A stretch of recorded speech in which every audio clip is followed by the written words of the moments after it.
Hello everyone, welcome to GS education classes. My name is Geeta. उम्मीद करती हूँ कि आप सब लोग जो है बहुत ही बढ़िया होंगे और अपनी जो तैयारी है एक बेहतर तरीके से कर रहे होंगे। हम लोग डिस्कस कर रहे थे सीडीपी बाल विकास एवं शिक्षा शास्त्र के 100 क्वेश्चन की सीरीज़ में प्रैक्टिस सेट छठा। इसके मैंने बोला था आप लोगों को टोटल 7 प्रैक्टिस सेट करवाऊंगी, जिसके बाद जो है आप अपने आप को चेक कर सकते हैं कि पैडागॉजी जो है किस तरीके से सॉल्व होती है। मतलब 15 में से अगर 15 मार्क्स की पैडागॉजी आती है तो आप 15 में से 15 पूरा full out of full score कर सकते हैं अगर ये 7 प्रैक्टिस सेट अच्छे से कर लेते हैं तो। क्योंकि इन सभी प्रैक्टिस सेट में मैंने टिप्स एंड ट्रिक्स के साथ कैसे क्वेश्चन को एलिमिनेट करते हैं उस तरीके से जो है इसे करवाया है। तो उम्मीद करती हूँ कि ये वीडियो जो है आप लोगों के लिए हेल्पफुल रहेगी। और हाँ, अगर चैनल पर नए हैं तो चैनल को सब्सक्राइब कर सकते हैं। अगर जो है सीटेट की बेसिक से तैयारी हर एक कॉन्सेप्ट को समझना चाहते हैं तो मेरी पूरी कोशिश है कि टिप्स एंड ट्रिक्स और को सही गाइड करते हुए जो है चीज़ों को क्लियर करूँ। तो चलिए स्टार्ट करते हैं। ये सब तो रही बातें। हाँ, इसके बाद जो है हम सीडीपी में थ्योरी के क्वेश्चंस करेंगे, तो वो भी हमारा जो है टॉपिक वाइज चलेगा। तो कोशिश रहेगी कि जो 30 मार्क्स की आपकी सीडीपी आती है, 30 मार्क्स की आपकी, एक मिनट पेन ले लेते हैं। हाँ, 30 मार्क्स की जो सीडीपी आती है 25 प्लस का हम जो है टारगेट लेकर चल रहे हैं। तो कोशिश रहेगी कि आपके जो है ये मार्क्स जो है 25 वो जो है आप स्कोर कर सकें। लेकिन इसके लिए ज़रूरी है कि आप जो है एक सही तरीके से पढ़ें। तो चलिए स्टार्ट करते हैं। क्वेश्चन क्या है? हाँ, प्रश्न 1, जब सोचने की प्रक्रिया किसी भाषा द्वारा प्रभावित होती है। देखिए क्या बोला है, जब सोचने की प्रक्रिया किसी भाषा द्वारा प्रभावित होती है तो ऐसी स्थिति को क्या कहते हैं। यहाँ पे भाषा पर जोर दिया गया है और भाषा की बात कौन करता है? वाइगोत्स्की। और वाइगोत्स्की ने कहा है एक बहुत ही अच्छी बात कि अगर संज्ञानात्मक विकास में जो भाषा का एक महत्वपूर्ण योगदान होता है, जो संस्कृति का महत्वपूर्ण योगदान होता है। अब यहाँ पे क्वेश्चन ही है कि जब सोचने की प्रक्रिया किसी भाषा द्वारा प्रभावित होती है तो ऐसी स्थिति को संस्कृति प्रभावित कहते हैं, भाषा निर्धारित कहते हैं, या संज्ञानात्मक पक्ष या सामाजिक है। तो भाषा द्वारा निर्धारित होते तो भाषा निर्धारित होगा।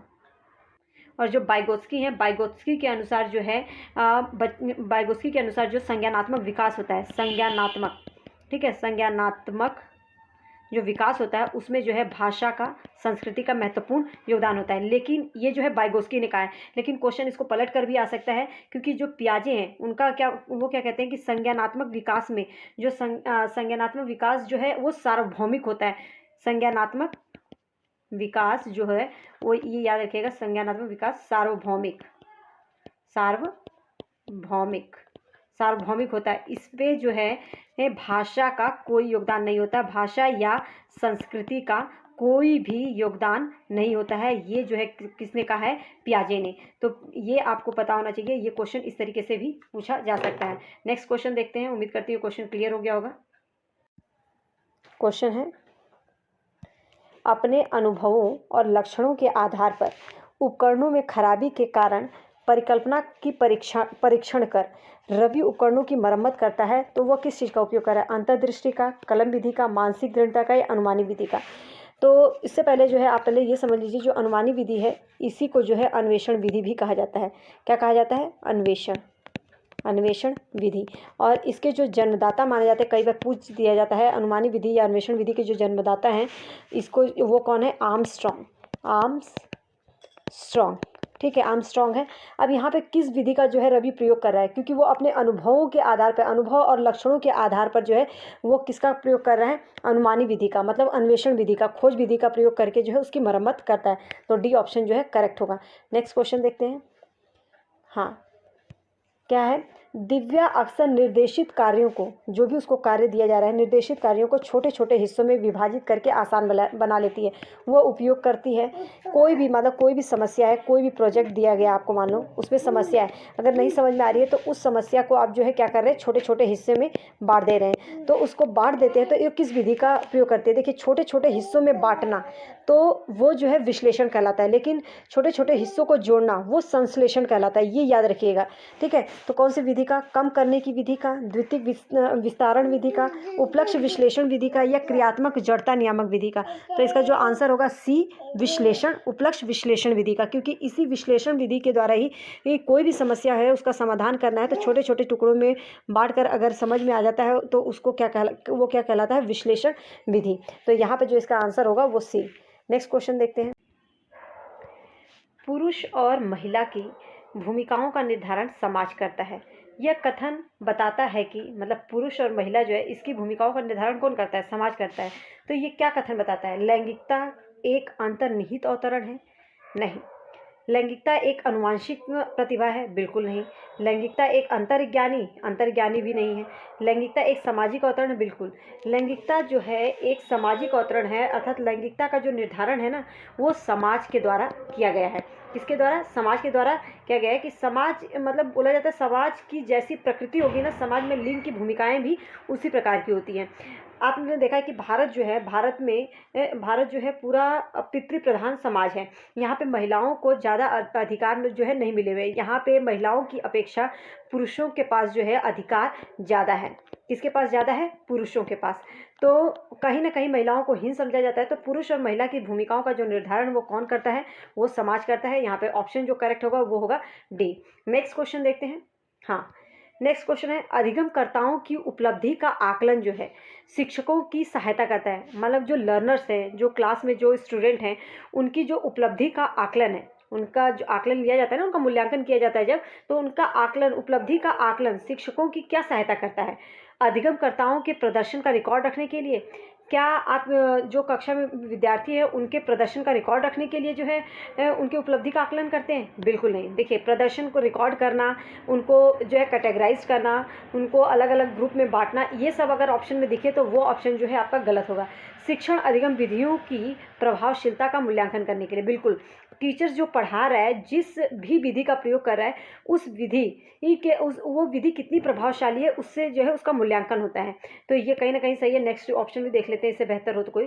कक्षाओं में अधिगमकर्ताओं के क्षमता समूह बनाने में? देखो, समूह बनाने के लिए तो बिल्कुल नहीं। ऑप्शन में ऐसा दिखे तो वो हमारा गलत होगा। शिक्षक के लिए गतिविधियों की सूची तैयार करना, तो ये भी जो है गलत होगा। सूची तैयार करना, बच्चों को अलग अलग भागों में बांटना, समूह बनाना, रिकॉर्ड रखना, ये जो है अधिगमकर्ताओं की जो उपलब्धियां हैं, उपलब्धियों का आकलन जो है शिक्षकों की सहायता करता है। तो इसके लिए नहीं। अधिगमकर्ताओं की उपलब्धियों का जो आकलन है वो शिक्षक के शिक्षण में एक प्रभावशीलता का मूल्यांकन करने में सहायक होता है। कहने का मतलब है जिससे कि टीचर को, मतलब अध्यापक को, अपने शिक्षण का पता चलता है कि जिस भी विधि का उसने प्रयोग किया है वो कितनी प्रभावशाली है, वो कितनी उसकी जो है उसकी विधि सही रही है। तो यहाँ पे ऑप्शन जो करेक्ट होगा वो भी। उम्मीद करती हूँ क्वेश्चन क्लियर हो गया होगा। नेक्स्ट क्वेश्चन देखते हैं, 6। हाँ, बहुत ही अच्छा है। समावेशी शिक्षा डैश के सिद्धांत पर आधारित है? सामाजिक संतुलन, समता और समान अवसर, सामाजिक अस्तित्व एवं वैश्वीकरण, विश्व बंधुता।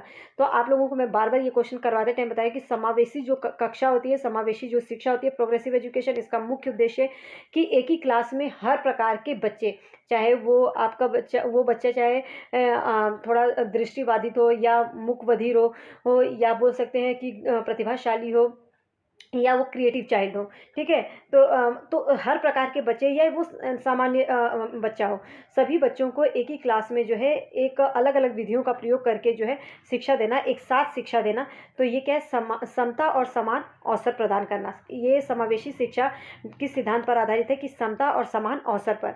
सभी बच्चों को अलग अलग होते हुए भी, उनकी व्यक्तिगत विभिन्नताओं होने के बावजूद भी एक ही क्लास में उनको समान अवसर प्रदान करना, ठीक है। तो ये इसका जो ऑप्शन हमारा बी होगा। Next question. हाँ, 7 क्या है? व्यक्तिगत विविधताओं वाले बच्चों को पढ़ने के लिए ऐसे विद्यालय होने चाहिए जहाँ शिक्षक, जो व्यक्तिगत विविधताओं वाले जो बच्चे होते हैं, जो अलग अलग जिनका व्यक्तित्व होता है, जैसे उसमें हो सकता है कि जैसे जो बच्चे प्रतिभाशाली हों या तो जो दृष्टिबाधित बच्चे हों, ऐसे विविधताओं वाले बच्चों को पढ़ने के लिए विद्यालय में होना चाहिए कि जहाँ शिक्षक, किस प्रकार का शिक्षक हो? व्यक्तिगत विविधताओं के आधार पर वर्गीकृत की गई कक्षाओं में विभिन्न वर्गों में पढ़ा सके। देखो, विभिन्न वर्गों में पढ़ा सके ये नहीं होगा, ठीक है। ये तो आपने बांट दिया बच्चों को।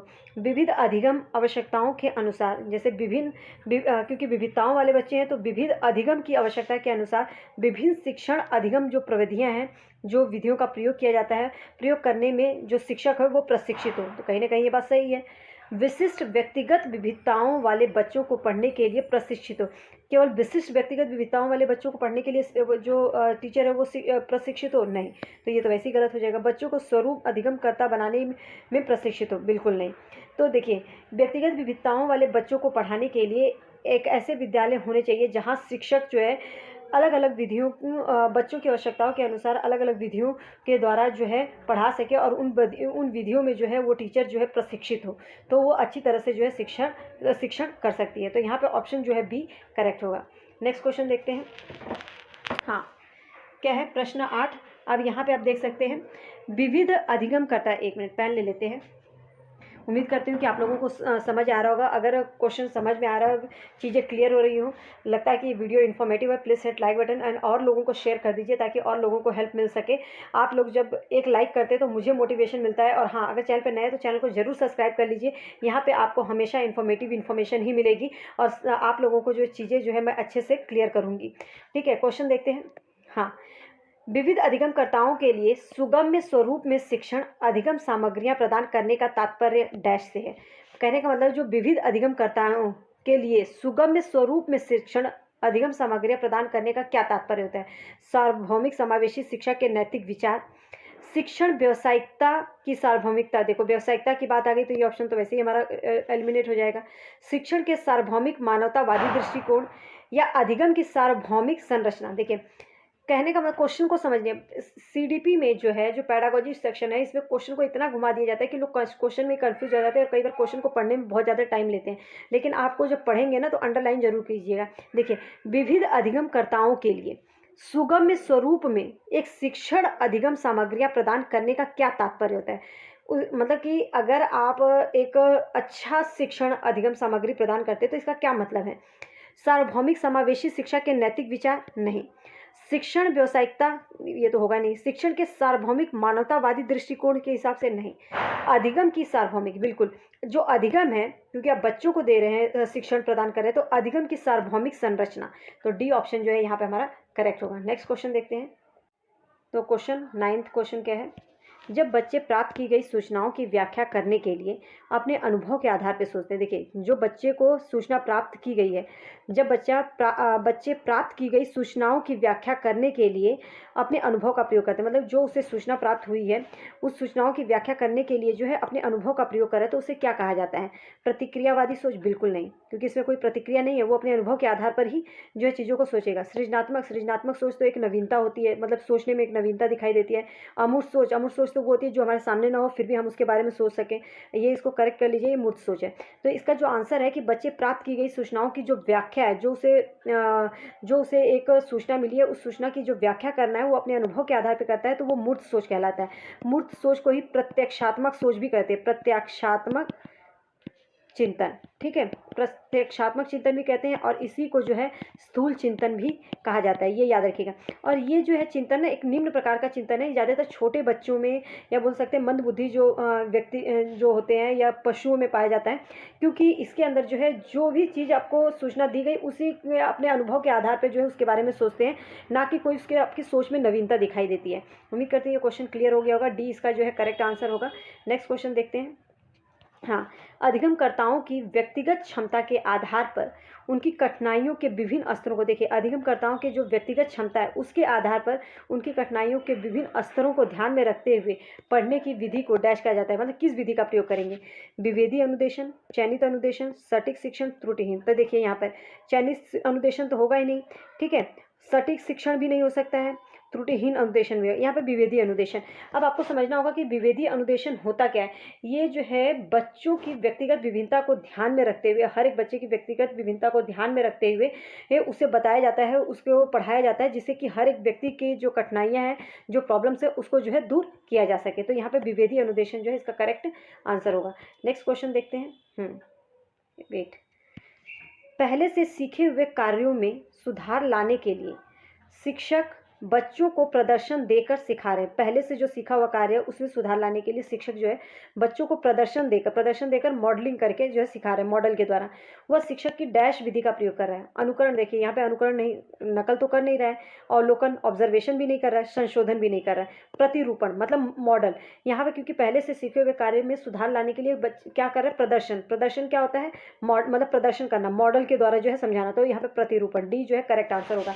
थोड़ा सा ये वीडियो पर आधारित क्वेश्चन थे, उम्मीद करती हूँ कि थोड़ा सा नए क्वेश्चन आप लोगों को जरूर कुछ नए सीख दिए होंगे। और वीडियो इन्फॉर्मेटिव लगी हुई है तो please hit like button and लोगों को ज़्यादा से ज़्यादा शेयर कर दीजिए ताकि और लोगों को हेल्प मिल सके। लास्ट जो है कल मैं 25 to 30 क्वेश्चन आप लोगों को कराऊंगी। इसके बाद जो है आप पैडागोजी को सॉल्व करके देखिएगा, आप लोग देखेंगे कि आप बहुत ही अच्छे से जो है कर ले रहे हैं। 15 जो है सीडीपी में 15 मार्क्स का जो पैडागोजी वाला सेक्शन है वो आप बहुत ही अच्छे से कर पाएंगे। शिक्षा शास्त्र मतलब पैडागोजी, उसके बाद जो है बाल विकास, मतलब टॉपिक वाइज जो है बाल विकास पर जो रिलेटेड जो टॉपिक वाइज जो आपके क्वेश्चंस बनते हैं, पूरा टॉपिक वाइज जो है मैं आप लोगों को कराऊंगी और वो क्वेश्चन जो है प्रीवियस ईयर से रिलेट करते हुए करवाऊंगी। तो उम्मीद करती हूँ कि आप लोगों को बहुत ज़्यादा उससे हेल्प मिलेगी और आप जो है अपने सीडीपी में जो है 25 प्लस जो है स्कोर कर पाएंगे। कोशिश पूरी रहेगी कि सही गाइड करते हुए, एक गाइडेंस आप लोगों को जहाँ जहाँ पे ज़रूरत पड़े मैं वहाँ पे जो है आप लोगों को चीज़ें बताते हुए टिप्स एंड ट्रिक्स के साथ क्लियर करूँ। उम्मीद करती हूँ कि वीडियो पसंद आई हो तो please hit like button. All the best.